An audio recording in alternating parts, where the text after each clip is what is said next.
Assalamualaikum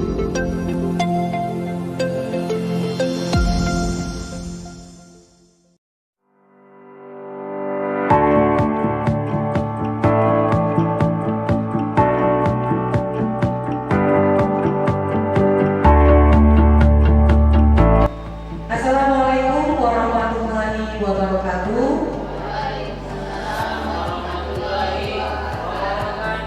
Selamat pagi, salam sejahtera bagi kita semua. Terima kasih yang sebesar-besarnya saya ucapkan kepada Bapak Ibu yang telah membersamai saya pada kesempatan ini untuk diseminasi kegiatan modul 1.4 untuk budaya positif.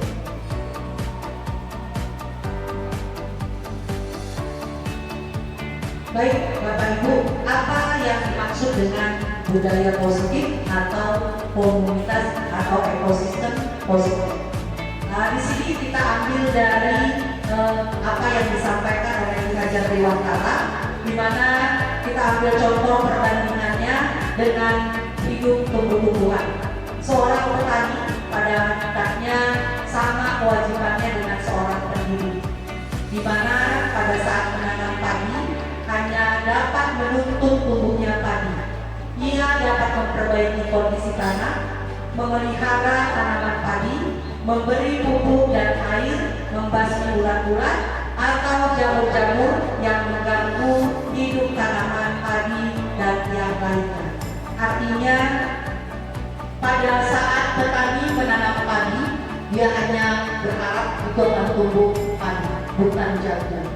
Dan bagaimana cara seorang petani supaya mendapatkan tanaman yang unggul adalah dengan memperbaiki kondisi tanahnya dan kemudian memelihara tanaman padi dengan memberi pupuk dan membasmi ulat-ulat dan jamur-jamur. Di sini ada terjadi perubahan paradigma, di mana selama ini kita masih menggunakan konsep teacher center, di mana seluruh proses itu berasal dari guru, dan sistem tersebut sering kita gunakan untuk bersifat otoriter kepada tindakan-tindakan peserta didik kita. Nah, di sini dalam perubahan paradigma, di mana di sini ada contoh sebuah kegiatan di mana coba Bapak Ibu yang duduk bersampingan yang menjadi peserta A atau peserta B, di mana saling mengepalkan, yang satu yang B mengepalkan tangan, yang A tidak mengepalkan tangan. Oke, sekarang saling berhadapan. Silakan berhadapan. Lakukanlah bujukan tanpa kekerasan supaya kepalan tangan si B dapat terbuka tanpa tekanan atau kekerasan. Jadi kita melakukan bujukan bagaimana caranya supaya kepalan tangan si B dapat terbuka. Silakan.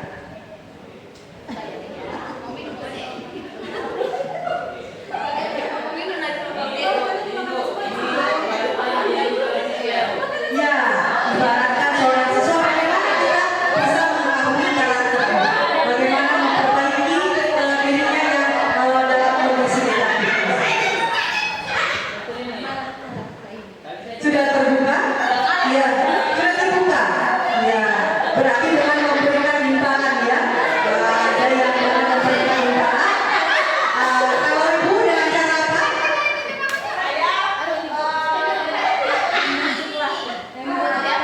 Sama juga dengan memberikan bujukan ya, supaya dia dapat membuka kepalan tangannya.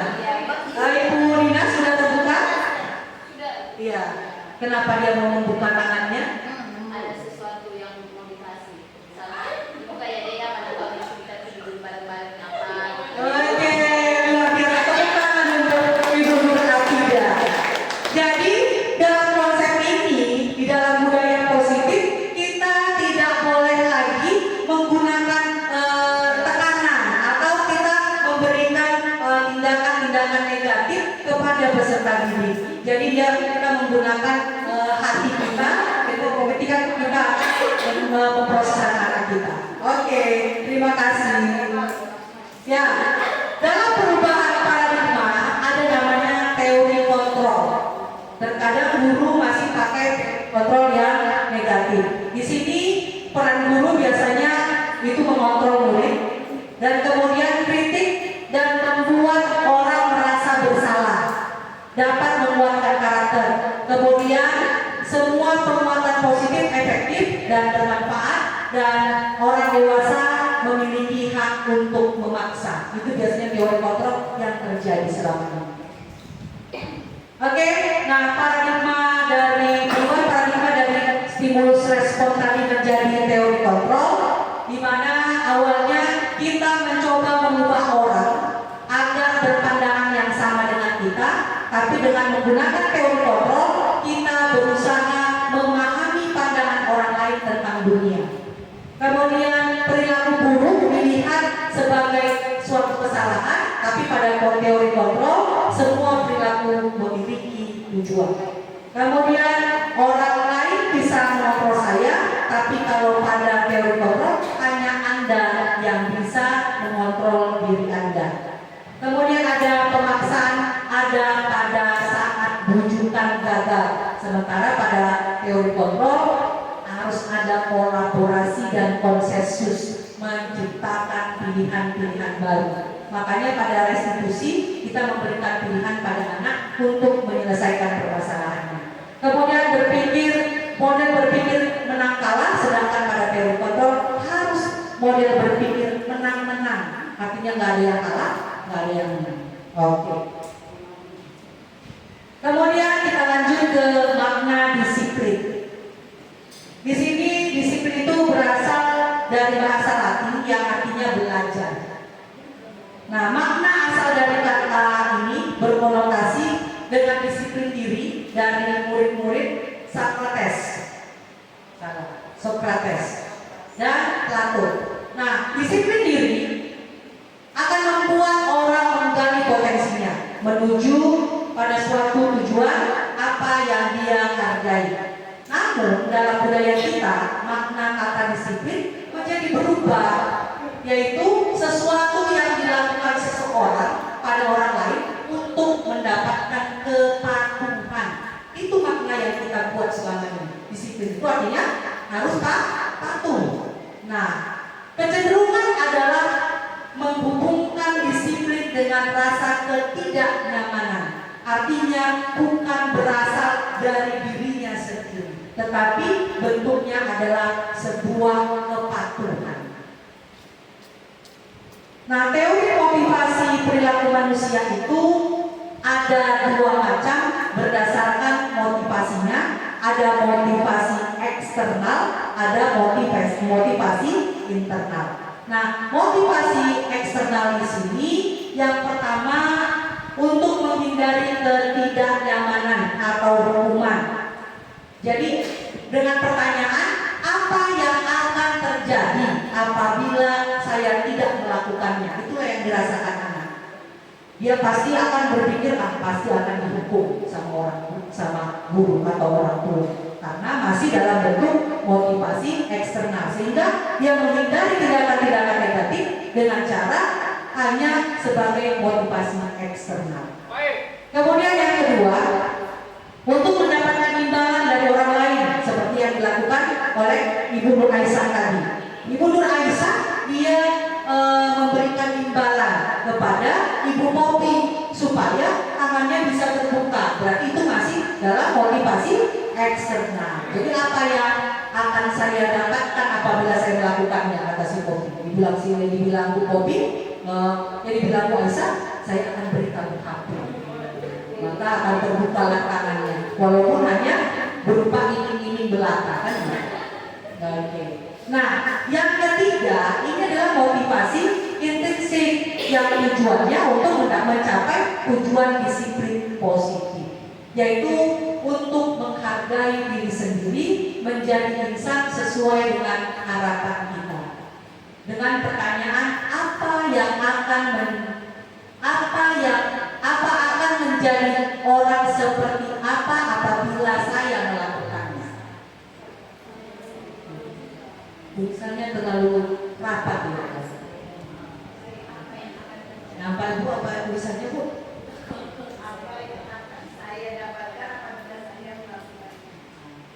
Begitukah tadi yang Ibu lakukan kepada Ibu Sinta? Seperti itu kan? Berarti itu masuk adalah imbalan, ya kan? Adanya imbalan. Nah, yang dilakukan oleh Ibu Nur Abidah tadi adalah dia memberikan kesepakatan kepada Ibu Gina sehingga dapat membuka kepala tangannya. Oke, kita lanjutkan.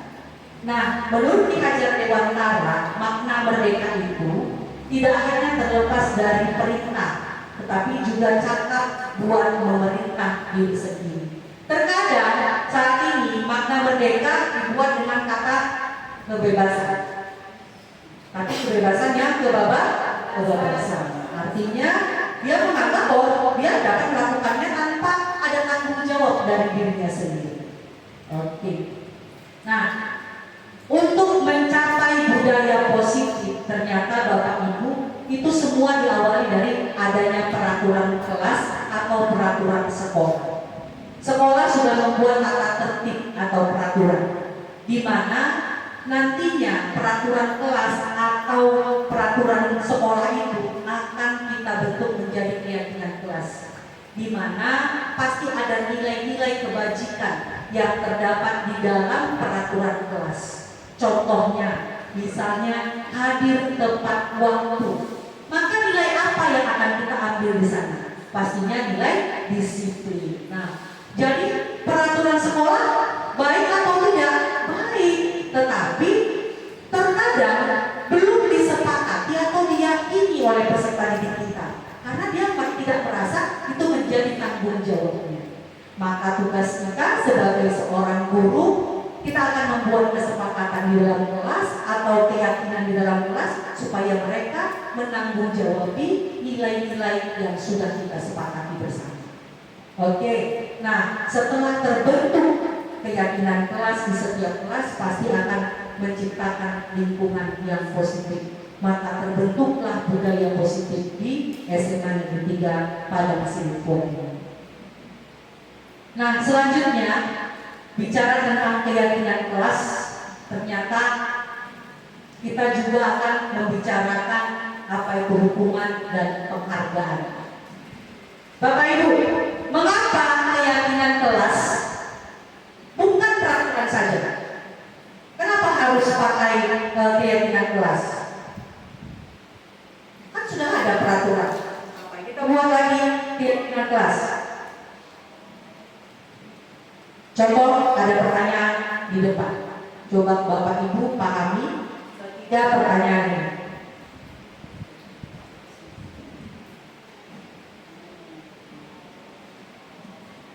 Mengapa ada peraturan harus menggunakan helm bila mengendarai kendaraan roda 2? Menurut Pak Riko, kenapa?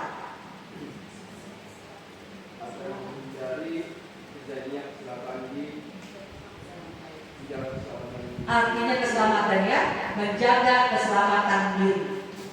Kemudian yang kedua, mengapa ada peraturan 3M? Menggunakan masker, mencuci tangan, dan menjaga jarak kemarin 1,5 meter.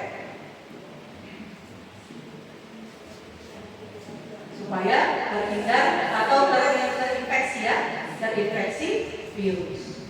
Kemudian mengapa harus datang tepat waktu saat mengikuti pelatihan?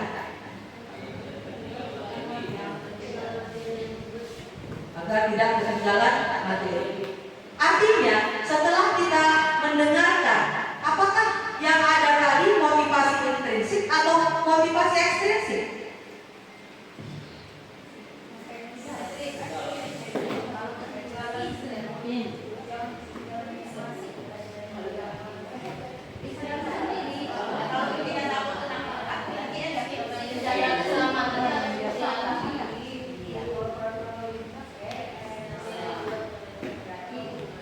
Sekarang tergantung dari jawabannya.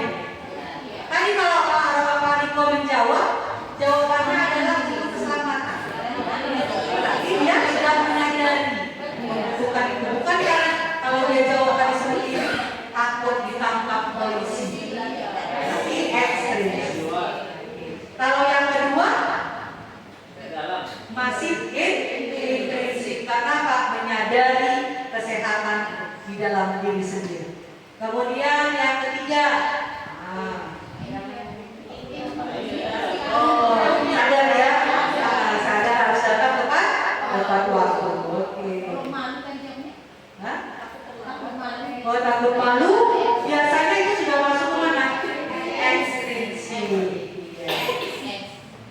Oke, kita lanjut. Nah, ini ada beberapa contoh keyakinan kelas. Ada yang A, ada yang B. Menurut Bapak Ibu, keyakinan kelas yang mana yang sesuai? Yang A atau yang B?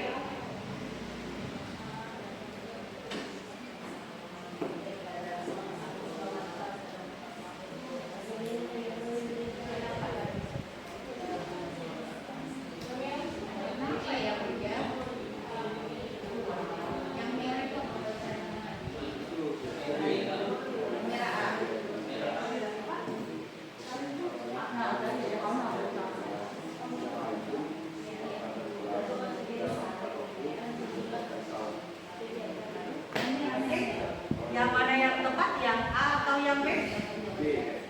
B. Ada yang B, ada yang C. Jangan, nggak ada yang B. Yang ada sama B. Oke, ada yang A, ada yang B. Oke, ada yang A, ada yang B. Untuk yang A, apa alasan Ibu memilih yang A? Karena datang tepat waktu itu adalah dari dia. Kemudian menjaga kebersihan itu ya dari diri. ya.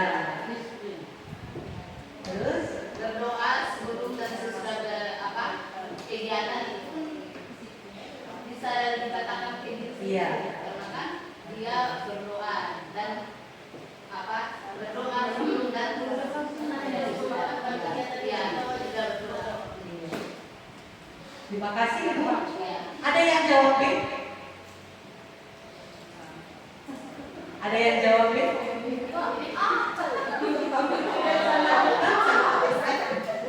Ada yang jawab B?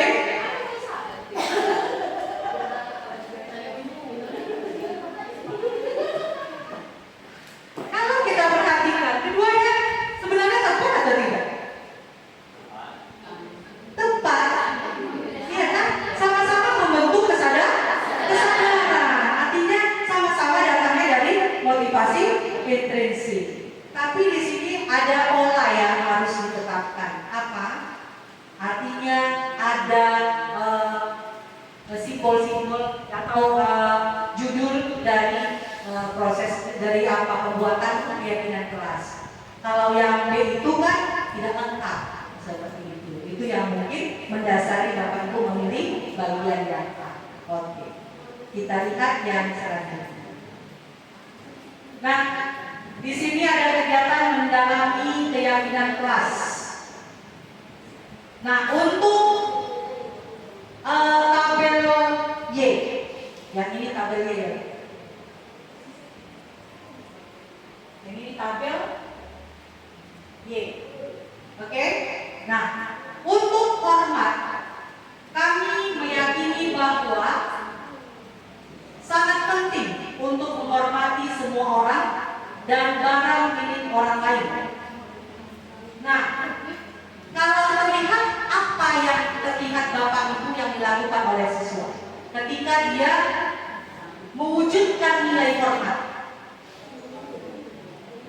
apa yang dapat Ibu katakan kalau dia itu adalah melakukan tindakan bahwa dia hormat terhadap guru? Atau di situ dikatakan menghormati orang lain dan juga barang milik orang lain. Apa contohnya? Yang terlihat Bapak Ibu, biasanya tindakan apa yang dilakukan? Dari etikanya. Jalan duduk. Kemudian menyapa atau memberi salam. Oke, itu yang terlihat oleh kita. Kemudian kalau yang terdengar, kalau hormat itu yang bisa kita dengar apa dari kegiatan ini?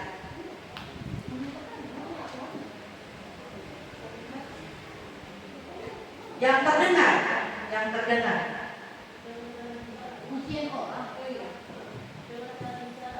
bicara yang sopan, yang kemudian kalau itu kan yang tadi kan kalau kita misalnya salam atau hormat kan itu kan bentuk yang kita lihat, kan? Yang kita dengar pastinya dia melakukan apa? Pastinya misalnya contohnya menyapa guru kan gitu dengan mengatakan salam kepada guru. Kemudian kalau yang berperilaku,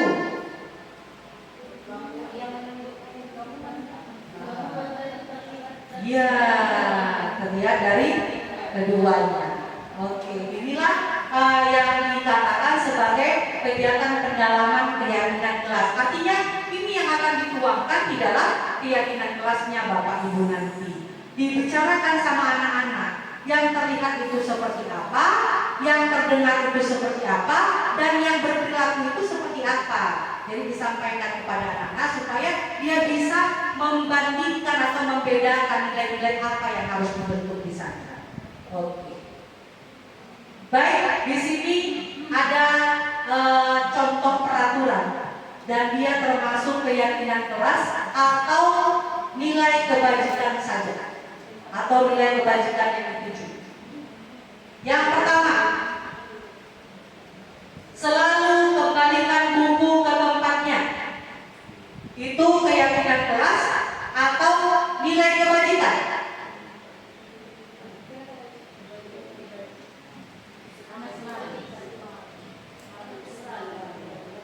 Selalu kembalikan buku ke tempatnya.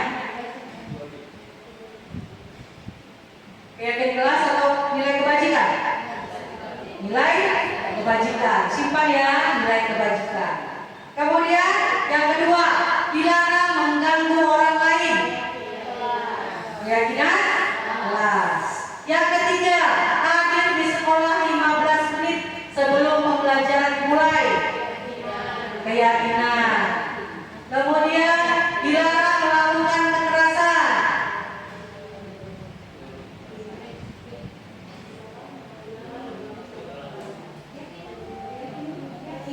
Keyakinan. Dilarang menggunakan narkoba. Keyakinan. Nggak bisa berdua, satu aja. Oke. Kemudian bergantian atau menunggu giliran. Kewajiban. Gunakan masker.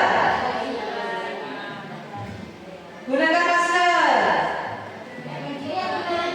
Keyakinan. Jangan berdiri di kelas atau koridor. Keyakinan. Coba ya kita lihat jawaban.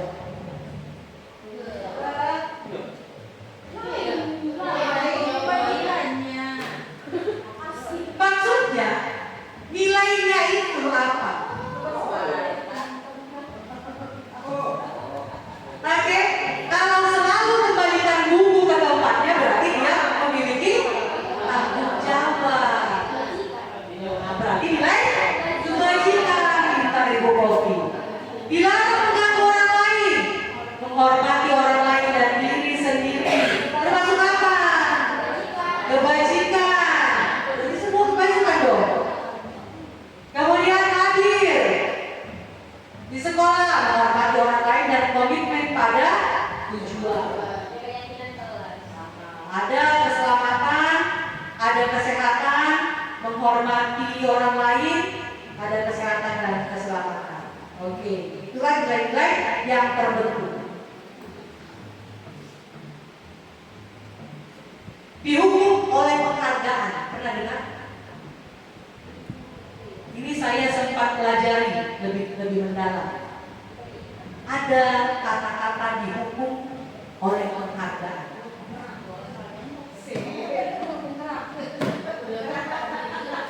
Oke, yang ada yang merupakan pengaruh jangka pendek dan jangka panjang. Ada dia penghargaan menghukum, ada penghargaan mengurangi ketepatan, ada penghargaan tidak efektif, dan ada penghargaan merusak hubungan. Oke. Ada yang bisa membantu saya maksud dari dihukum oleh penghargaan.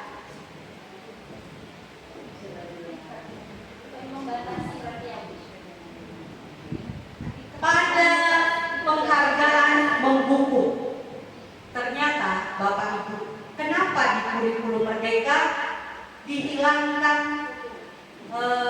juara-juara akademik di kelas? Ternyata dia punya efek sebagai penghargaan menghukum. Artinya kita menghukum anak-anak yang tidak memiliki prestasi, terutama prestasi akademik. Sehingga ini akan berefek, ada yang berefek jangka panjang, ada yang berefek jangka pendek. Jadi ada juga penghargaan yang sifatnya dapat merusak hubungan. Artinya ketika kita membuat penghargaan kepada satu anak, ternyata dapat merusak hubungannya dengan anak yang lain. Inilah yang dikatakan sebagai dihukum oleh penghargaan.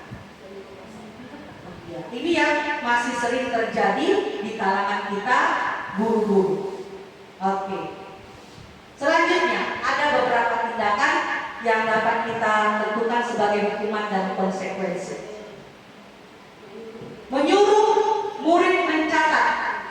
Saya tidak akan terlambat lagi sebanyak 100 kali karena terlambat datang ke sekolah. Itu termasuk hukuman atau konsekuensi? Hukuman. Nanti kita lihat ya, apa sebenarnya perbedaan hukuman dengan konsekuensi. Menyuruh murid lari, mengelilingi lapangan basket 2 kali karena terlambat hadir di sekolah. Ya. Yang ketiga, meminta murid push up sebanyak 15 kali karena ke sekolah tidak memakai masker. Hukuman.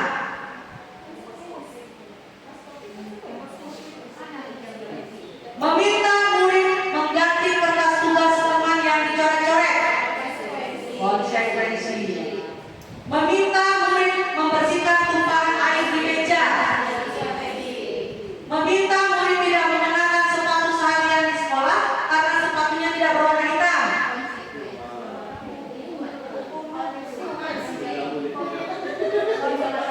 Siapa ini yang melakukan ini ya?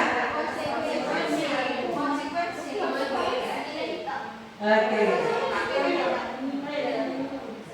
Menyuruh murid lari mengelilingi lapangan basket sebanyak 2 kali karena terlambat ikut pemanasan saat pembelajaran PJOK.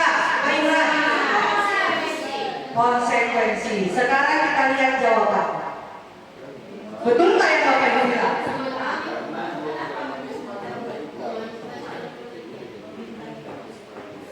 Meminta murid tidak mengenakan sepatu seharian di sekolah karena sepatunya tidak berwarna hitam. Hukuman. Kenapa? Melanggar peraturan. Jadi hukumannya itu gini. Bedanya hukuman dengan konsekuensi, hukuman adalah tindakan yang tidak ada korelasinya. Sedangkan konsekuensi adalah tindakan yang ada korelasinya. Contohnya, konsekuensi. Misalnya pada saat dia menumpahkan air di meja. Ya kan? Dia harus membersihkan mejanya. Berarti ada hubungannya, ada korelasinya. Jadi tindakan yang ada korelasinya dikatakan sebagai konsekuensi. Sedangkan yang tidak ada hubungannya sebagai hukuman. Ada pertanyaan sampai di sini? Sepertinya Melinda masih kurang terima tentang murid yang tidak mengenakan sepatu seharian. Iya, itu hukuman. Kenapa? Karena akan mempermalukan anak. Jadi tidak akan saya salah selama ini, Bu. Mau saya memprotes ke saya ya? Bentuk konsekuensi bagaimana? Iya. Kalau seandainya ada siswa yang tidak mengenakan sepatu warna hitam, apa konsekuensi yang kita sudah ditentukan. Iya. Makanya jadi hukuman. Oke. Pahami? Oke, kita lanjut. Nah, inilah dia perbedaan hukuman dengan konsekuensi. Kalau hukuman sesuatu yang menyakitkan harus terjadi, sedangkan konsekuensi sesuatu harus terjadi. Kemudian hukuman itu membuat anak sakit, fisiknya, hatinya, dalam jangka waktu yang lama. Kemudian kalau dia konsekuensi adalah membuat anak merasa tidak nyaman dalam waktu jangka pendek.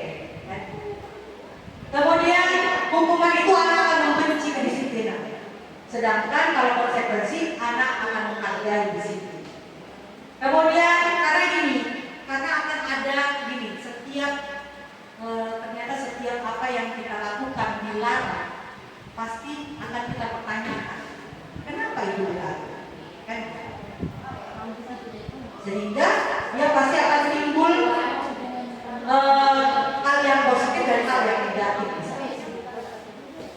Kemudian kalau hukuman bersifat paksaan, kemudian konsekuensi ada stimulus dan tanggapan. Hukuman itu mendorong anak menyakiti dirinya sendiri, konsekuensi mendorong anak agar mudah menyesuaikan diri. Kemudian hukuman itu konsep diri yang buruk, sedangkan konsekuensi adalah konsep diri yang baik. Anak belajar untuk menyembunyikan kesalahan, sedangkan pada konsekuensi anak belajar untuk mematuhi peraturan. Ketika hukuman dia akan marah, rasa bersalah, dipermalukan, dan merasa tak dihargai. Maka konsekuensi itu akan kehilangan hak, tapi dibuat tidak nyaman, diasingkan untuk sementara. Oke, baik, kita lihat.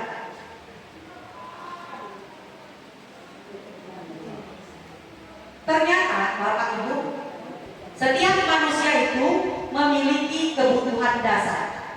Yang pertama adalah survival. Apa itu artinya? Bertahan hidup. Kemudian belonging, merasa diterima, dicintai. Kemudian power, kekuatan. Kemudian fun, kesenangan. Dan freedom, kebebasan. Itu ternyata ada pada diri kita sendiri. Dan ketika anak berperilaku negatif, ternyata Bapak Ibu ada kebutuhan dasarnya yang tidak terpenuhi. Contohnya, belongingnya nggak ada. Iya, belongingnya nggak ada di rumah dan di sekolah. Kemudian ada anak yang ingin bebas terus. Gitu. Jadi harusnya ini adalah anak mampu menyeimbangkan kebutuhan dasar yang ada. Tetapi terkadang ada salah satu kebutuhan dasar yang mendominasi sehingga tidak bisa mengontrol dirinya sendiri. Itulah yang terjadi pada anak-anak kita sekarang. Oke, ada cerita di sini. Maka ini kebutuhan apa yang belum terpenuhi?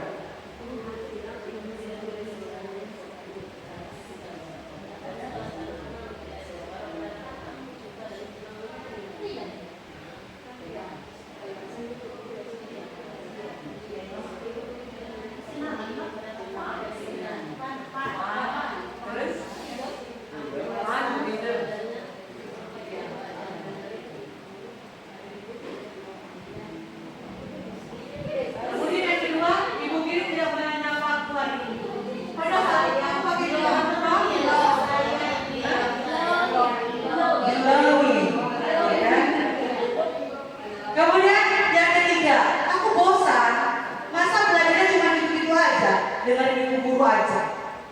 Kebutuhan apa? Survival.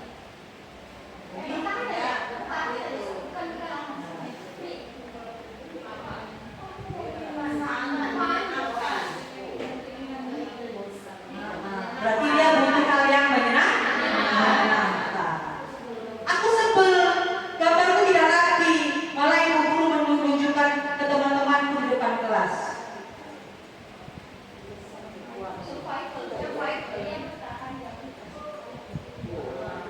Malu dia kan? Power. Power perempuan.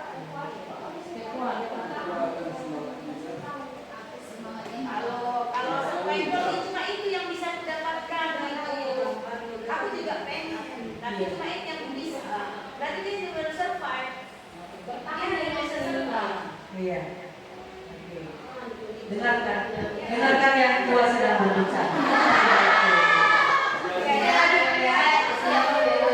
Jadi jawaban yang pas ini gimana? Sebenarnya gini, Bapak Ibu. Dari kasus-kasus ini ada bukan cuma satu kebutuhannya, tapi ada serangkaian kebutuhan yang mempengaruhi. Jadi bisa dalam satu kasus ini ada 2 atau 3 kebutuhan yang terabaikan di sini. Oke? Ini kasus yang hampir setiap hari kita hadapi. Terkadang kita agak sulit memahami ini dengan siswa-siswa. Tapi itulah tugas kita sebagai guru, ternyata harus memahami adanya 5 kebutuhan dasar manusia tersebut. Oke?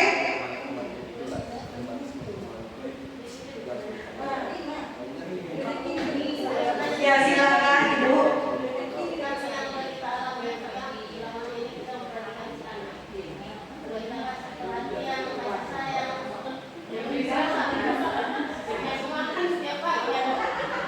Tiba-tiba anak ini melawan. Jadi bagaimana caranya kita untuk menghadapi orang seperti itu? Iya, maksudnya gini. Sekarang kan gini, ada kebutuhan apa yang sebenarnya ingin dia tunjukkan kepada ibu yang belum terpenuhi? Iya.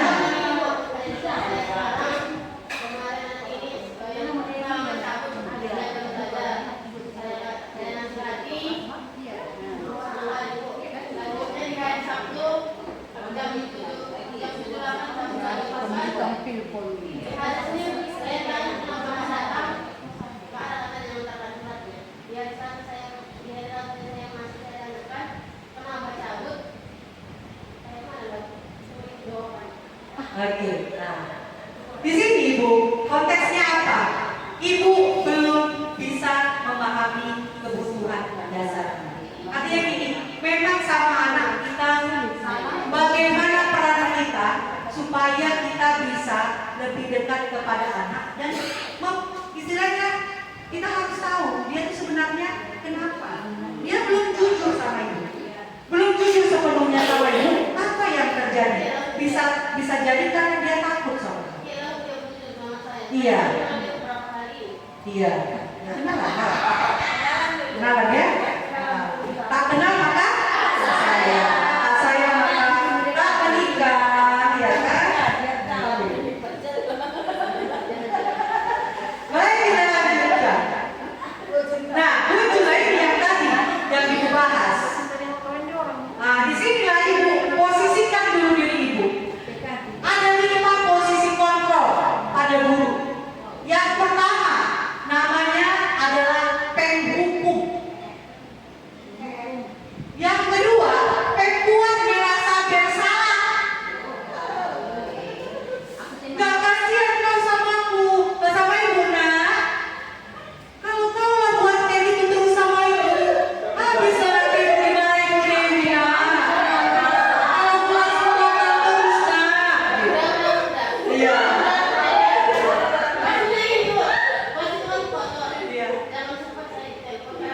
Iya.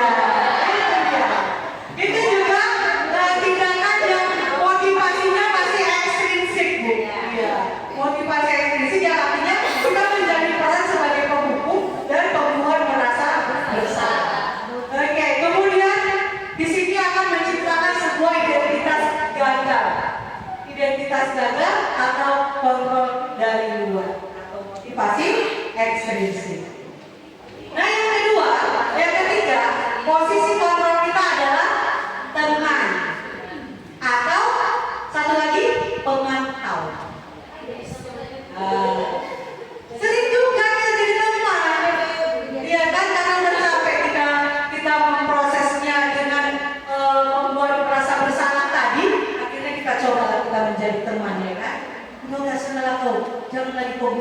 gitu ya, gitu. Itulah posisi teman. Nah, sedangkan pemantau seperti apa? Pemantau seperti apa? Contohnya ini, kita tanya apa peraturannya, nah, ya kan? Kemudian di sini anak akan berkata berapa banyak bintang yang harus saya peroleh, Bu? Karena apa? Karena dia sifatnya hanya memantau, ya kan? Baru ya bertanya si anak apa yang bisa kudapatkan dari situ? Dari tingkat kayak misalnya sudah positif lah, aku nggak bisa, nilai nggak terlambat lagi. Apa yang bisa kudapatkan? Itu yang paling sering kita temui karena kita berada di posisi juga sebagai pemantau. Nah ini juga hanya membuat identitas berhasil. Dia bisa membuat identitas berhasil. Namun masih dalam kontrol dari luar. Artinya motivasi ekstrinsik. Motivasi yang berasal dari luar. Nah, motivasi yang berasal dari dalam, kita akan berperan sebagai manajer. Ngapain aja itu manajer? Manajer inilah yang akan kita lakukan dengan tindakan restitusi atau segitiga restitusi. Kita akan mendekati si anak dan menanyakan kondisi si anak seperti apa, dan kemudian kita akan menstabilkan keadaannya dulu. Kita bilang layakan misalnya dia nakal, terlambat aja masuk ke sekolah, kita stabilkan dulu identitasnya. Kenapa kau terlambat, nak? Itulah, Bu, aku terlambat bangun terus karena aku tadi malam main game terus, Bu, sampai subuh baru terbangun dan gak dibangun sama orang tua aku.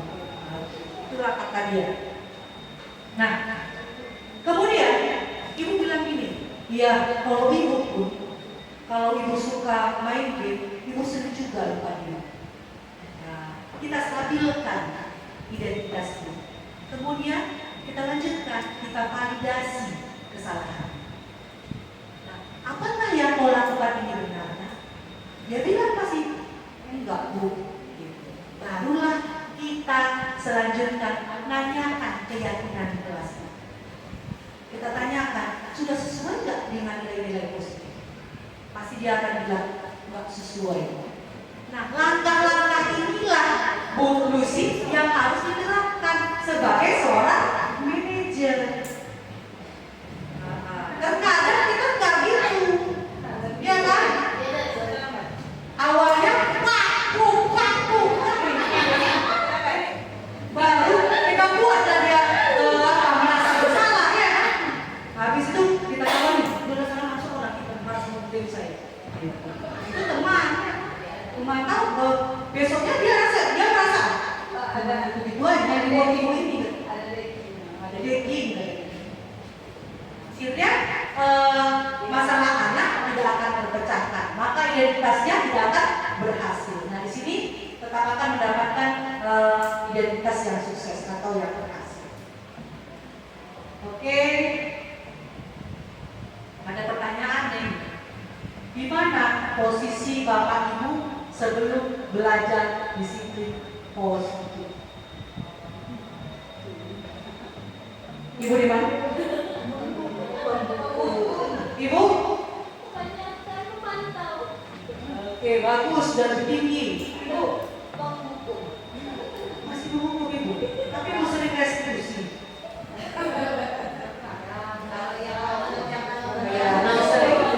Lebih sering menghukum. Ya, kalau Ibu? Menghukum atau membuat merasa bersalah, Bu? Atau teman, ya, menghukum dan teman, ya. Kalau Ibu? Bisa jadi teman karena merasa bersalah juga dia. Semua. Ada restitusi juga, Bu, ya kan? Ya semua diterapkan mana yang sesuai dengan diselesaikan masalahnya segera. Ini kayaknya suaranya udah mulai pelan, Bu. Kalau Ibu Lucy?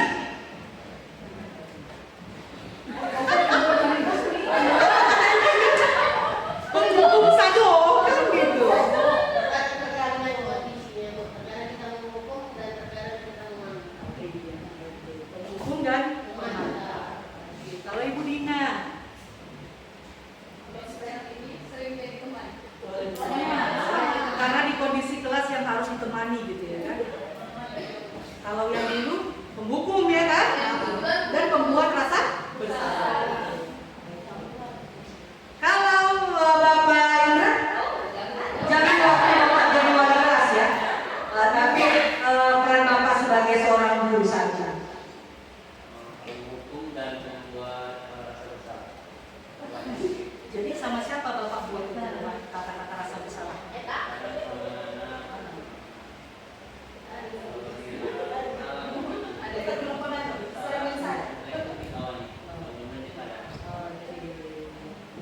Jadi lebih sering kita di posisi 1, 2, 3, 4. Yang kelima ini masih jarang. Itu yang kita lakukan. Jadi bagaimana perasaan Anda saat itu? Biasa aja.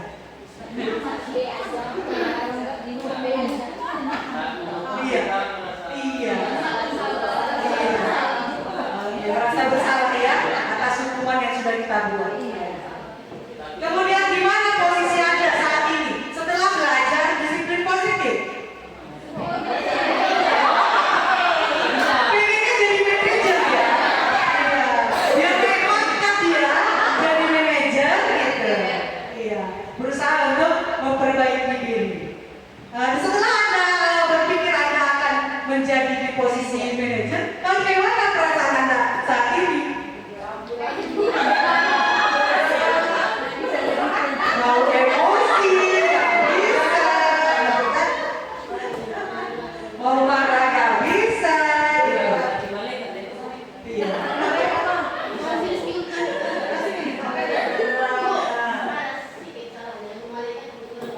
Oh iya, itu berdiri ya.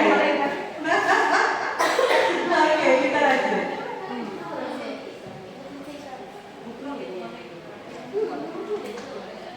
Oke. Mari sama-sama kita melakukannya. Mari sama-sama kita melakukannya. Pada hitungan ketiga, praktekkan nada suara kelima posisi kontrol dengan pasangan Anda. Silakan berhadapan. Berhadapan. Berhadapan.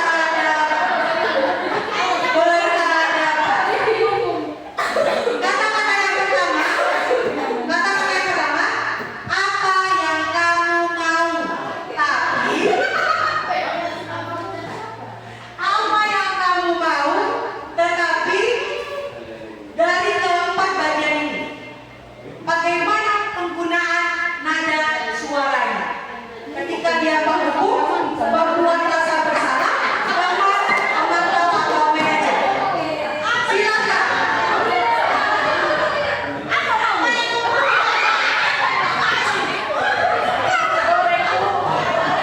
Iya. Kemudian sebagai membuat rasa bersalah. Apa yang mau benar? Ya kan? Kemudian yang melakukan.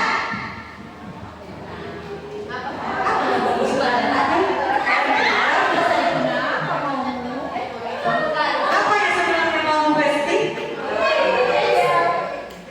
Nah kalau dia memantau atau manajer? Yang mana kata-kata? Begini nak, sebenarnya apa di rumah apa mau? Biar kita prosesnya, kita cari dulu solusinya. Baru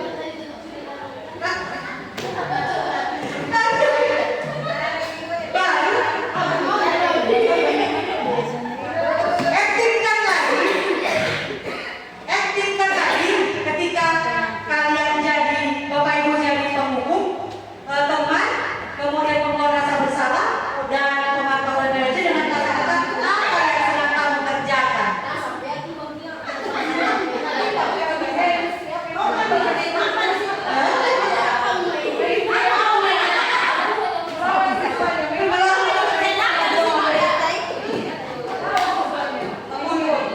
Untungnya pindah lagi nggak berhadapan sama kayak pindah gitu kan?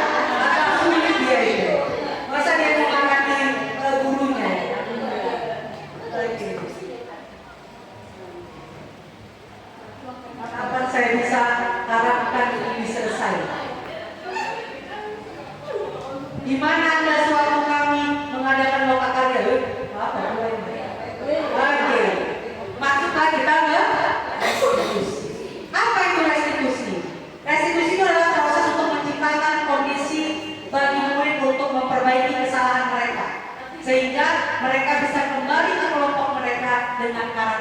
yang lebih kuat lagi. Oke, ada 9 ciri restitusi. Yang pertama, bukan untuk menebus kesalahan, tapi untuk belajar dari kesalahan. Kemudian memperbaiki hubungan, tawaran bukan paksaan. Kemudian menuntut untuk melihat ke dalam diri, mencari kebutuhan dasar yang mendasari tindakan, cara untuk memperbaiki diri, fokus pada karakter bukan tindakan, fokus pada solusi, dan mengembalikan murid yang berbuat salah pada kelompoknya. Oke, inilah yang saya sebut tadi, langkah-langkah dari segitiga restitusi. Yang pertama itu menstabilkan identitas. Dengan kata-kata, setiap orang pasti pernah melakukan kesalahan.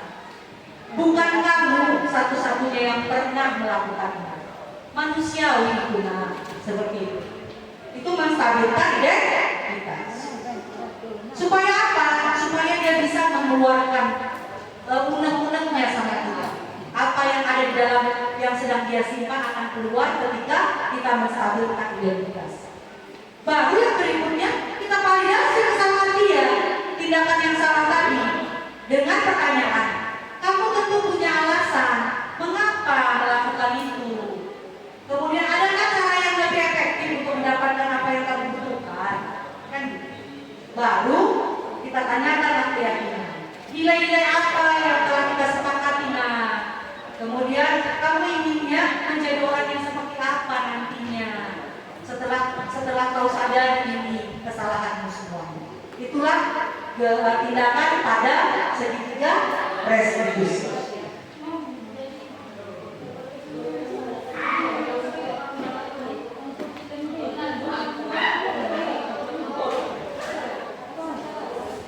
Oke, silakan Bapak Ibu berefleksi. Hal baru apa yang dapat mengubah paradigma Bapak Ibu? Silakan boleh salah satu di antara Bapak Ibu. Ini untuk yang terakhir sebelum menutup kegiatan kita. Hal baru apa yang mengubah paradigma kita?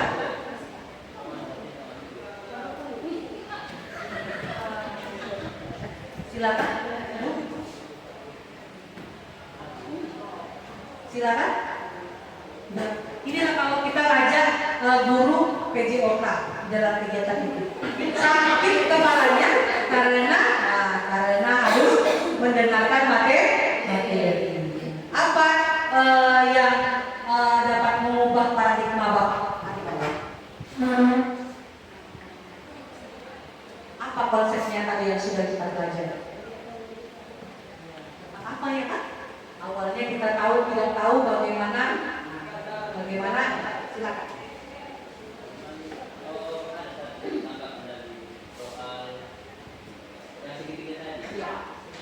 Kalau menurut saya itu sepertinya ini pendapat saya itu artinya dikuasai oleh salah satu guru yang BK karena untuk mengetahui detail selama itu menurut saya dan kualitas. Terus itu menurut saya untuk BK mungkin dan kalau untuk guru mapel tidak terlalu detail boleh.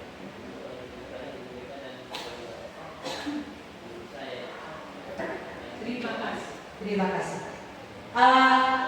Inilah paradigma yang harus kita ubah.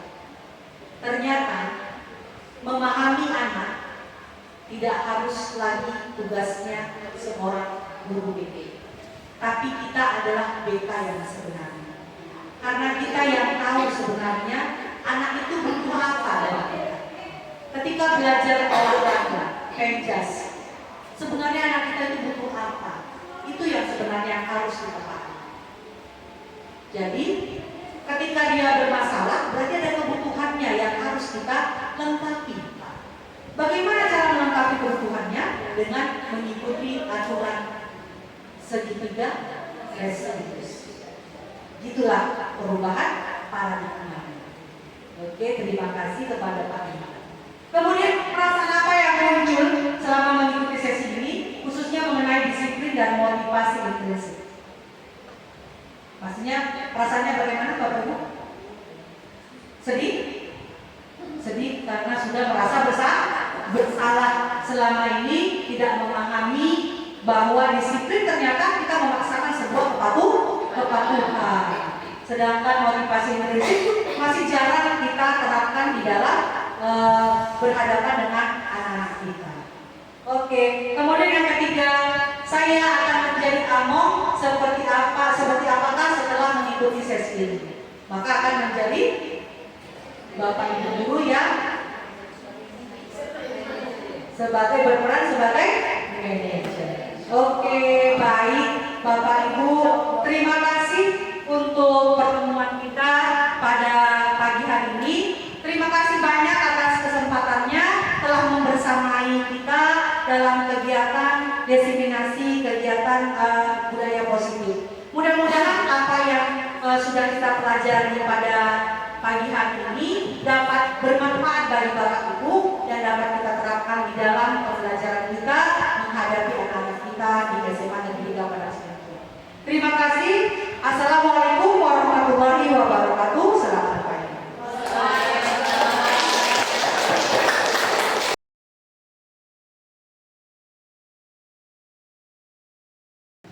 Assalamualaikum warahmatullahi wabarakatuh. Waalaikumsalam warahmatullahi wabarakatuh. Selamat pagi anak-anak Ibu. Hai Ibu. Apa kabarnya hari ini? Sehat Bu. Alhamdulillah. Baik, anak-anak Ibu, hari ini kita akan membuat keyakinan kelas. Ada yang tahu apa itu keyakinan kelas? Ada yang tahu? Keyakinan kelas itu mirip dengan peraturan kelas. Pernah tahu nggak ada peraturan sekolah atau peraturan kelas? Pernah tahu?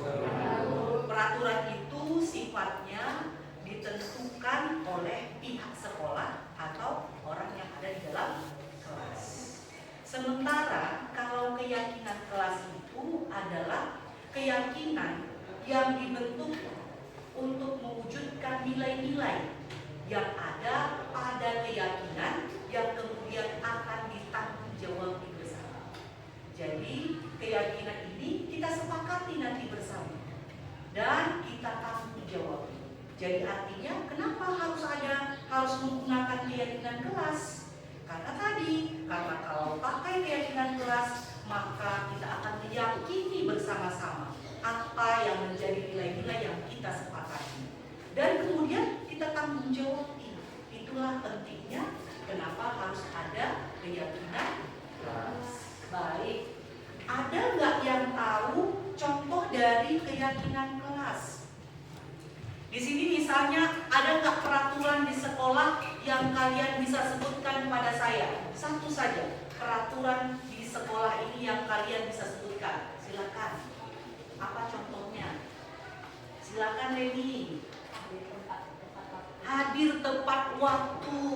Jadi nilai apa yang bisa kalian berikan di sana sebagai bukti kalau kalian hadir tepat waktu? Nilai apa?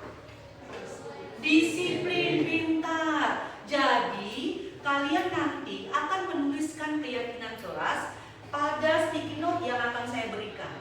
Kalian akan menuliskan keyakinan-keyakinan tersebut dalam bentuk kata-kata positif atau kalimat-kalimat positif. Misalnya contohnya ada kata-kata seperti ini, dilarang membuang sampah. Jangan pakai gunakan dilarang, karena dilarang itu menggunakan kata-kata negatif. Maka kita gunakanlah kata-kata positif. Contohnya adalah menjaga kebersihan kelas. Jadi bisa dipahami sampai di sini apa nilai yang ingin kalian sepakati di kelas ini. Keyakinan apa dari nilai-nilai tersebut yang ingin kita yakini dan tanggung jawabi bersama. Silakan, sudah bisa? Atau saya sebutkan lagi contoh yang lain, misalnya contohnya tidak tidur pada saat pembelajaran berlangsung. Maka ini nilai apa yang harus kita tunjukkan? Apa kalimat yang pas, yang cocok? Konsentrasi pada saat jadi gunakanlah kata-kata positif. Baik, di sini akan saya lanjutkan dengan membagikan sticky note sama kalian satu persatu. Oke, silahkan dituliskan.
Keyakinan kelas 12-nya 5 di sini yaitu memakai pakaian yang rapi dan lengkap, kemudian menjaga kebersihan kelas, menghormati guru dan menyayangi teman, menjaga ketertiban kelas, menjaga fasilitas sekolah, menggunakan handphone sesuai dengan arahan guru, mengikuti pembelajaran dengan baik.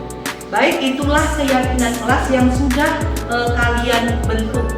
Nilai-nilainya sudah ada, kalian tanamkan di sana. Maka tanggung jawabilah bersama untuk menetapkan keyakinan ini di dalam diri kita sendiri dan saling mengingatkan satu dengan yang lain ketika ada yang melanggar keyakinan tersebut. Bisa disepakati? Bisa, Bu. Terima kasih.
saya Cinta dari kelas 1295.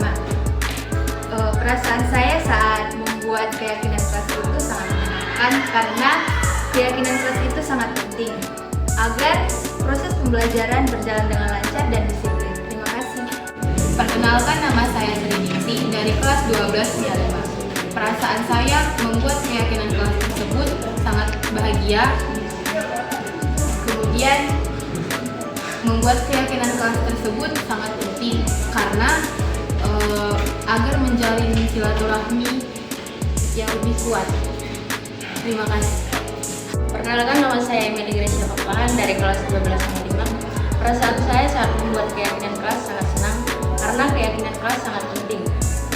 Dengan adanya keyakinan kelas bisa membuat kelas kita lebih tertib dan saling menghargai sesama teman. Terima kasih. Perkenalkan, nama saya Alfal Ramadan dari kelas 1295. Perasaan saya saat membuat keyakinan kelas sangat senang karena menurut saya keyakinan kelas sangat penting karena bisa mengajarkan rasa kedisiplinan, saling menghargai dan menghormati dan lebih tertib saat melakukan pembelajaran. Terima kasih. Perkenalkan, nama saya Benny Saronan dari kelas 1295. Saya merasa senang dalam membuat keyakinan kelas dikarenakan keyakinan kelas itu sangat penting dan dengan adanya keyakinan kelas dapat berjalan dengan kondisif, tertib dan disiplin.